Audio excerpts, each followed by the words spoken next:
is Christine. I am the event coordinator at This Is a Bookstore in Bookbug, and I am coming to you from my apartment today to talk about 4 middle grade novels that I am really loving right now. One of my cats is rubbing my feet and meowing right now, so if you hear things, that is her. So the first book I want to talk about is Wayside School, Beneath the Cloud of Doom.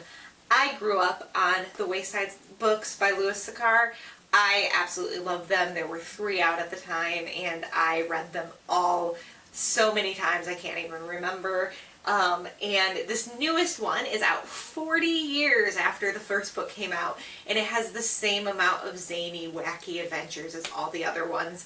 If you're not familiar with the Wayside books, it is about a school that is 30 rooms, but they're all stacked on top of each other, so it is a 30-story tall building, and it's just Wayne and Zachy. The principal's name is Kid Swatter, and he rings a gong every day at the end of school. There's a 20th floor that doesn't actually exist, but it does, but it doesn't.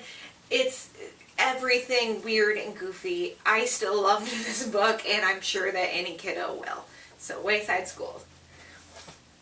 The next one I want to talk about is Manana Land by Pam Munoz-Ryan. Ryan is best known for Esperanza Rising. She also is the author of my favorite historical fiction World War II novel, which is called Echo. And in Manana Land, she takes us to a fictional world that is very similar to ours, but still different in a few ways. And in it, a young boy is trying to figure out his family history and help some people around him that are displaced.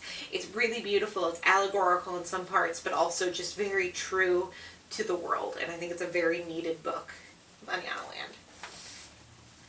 The next one I just finished reading, and I absolutely loved it. It is Brandy Colbert's The Only Black Girls in Town. It takes place in a small surfing community, and the main character, Alberta, has always been the only black girl in her grade and one of the few black families. And so when another black girl moves in across the street and they're the same age, it's about them coming together. So the book deals with their friendship and kind of learning each other and understanding their different types of femininity and ways of being black, but also how Alberta's other friends deal with this new friendship. It has a really wonderful mystery in it as the 2 girls find some letters in an attic and are trying to figure out who wrote them.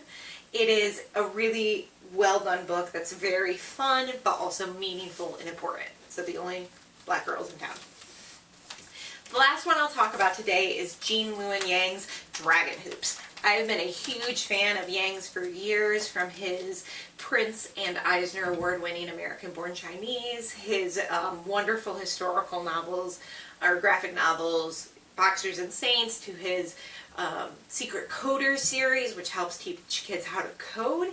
I was a little hesitant to go into Dragon Hoops because I am not a sports person, so the idea of this big old graphic novel that was all about basketball didn't seem super appealing, but I'm so glad I dived into it, and I shouldn't be surprised from Gene Luen Yang. The book is based on a true story of Yang's high school, of the basketball team there, because in addition to being a great cartoonist, he is a full-time high school teacher.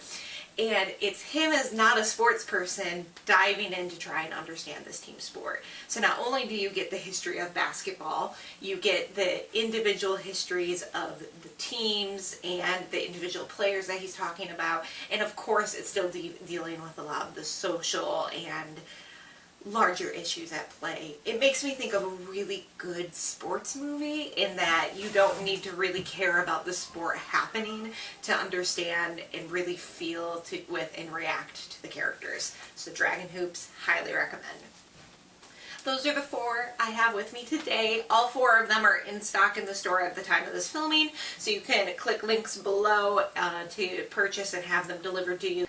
Let us know, though, if you have any other needs from us. We're always here for you. Please like and subscribe this video, share it widely, like us on Facebook, follow us on Instagram, and as always, stay amazing out there. Thank you so much.